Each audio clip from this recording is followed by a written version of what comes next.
Yeah, so I was actually born and raised here in New Hampshire, but for the past couple of years had been living in Virginia. I was engaged to this great girl, but things kind of started to change about a year ago. Who I was and my identity started getting really wrapped up in becoming a husband and working and having money, and that was pretty much it. I ended up getting lunch with an old friend, but I started realizing as I started to reminisce with this friend that they were reminding me of who I was before my identity was wrapped up in things that weren't Jesus. So something that was fairly evident to me in Virginia was me losing my dreams and my passion for music. Ultimately, it was this realization that made me realize that I needed to start making some changes, and I had to make the hard decision to let this relationship go.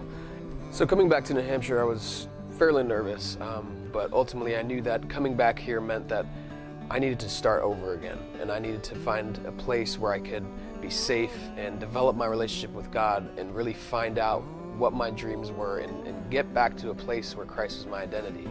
So Jason took me to go with him and hang out at the church, and the first person I actually met there was Bill Mitchell. And I can just say I'm really glad that he's the first guy I met there, because the impression was astounding. I had no idea who this guy was, but he was just like, hey, I'm here for you and I'm here to help you with whatever it is that you need.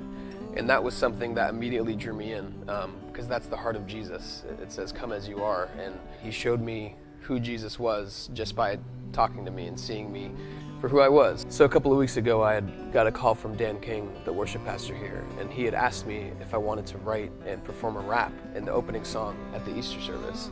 And of course I said yes. And it was an absolute blast working on this with him. And what's even better to me than being able to perform and do all the music stuff is the feeling of family that I now have, that I didn't really have before. So interestingly enough, some people might not even have noticed or might not know, when I actually performed the rap at the Snow Arena, I had actually messed up a part. Naturally, as both an artist and a perfectionist, I tend to get pretty down on myself about things like that. But then Bo comes up to me right after that.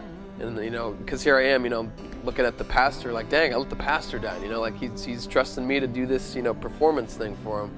And Bo just looks at me and said, hey, we want to have fun. It's all about having fun. And I appreciate you doing this, and I'm thankful that you did it. And that's all he had to say. I was glad that I messed up, because Jesus was shown so much more brightly through that moment than he would have had I gotten it all right. My name is Tirso, and my identity is in Christ, and He's my anchor.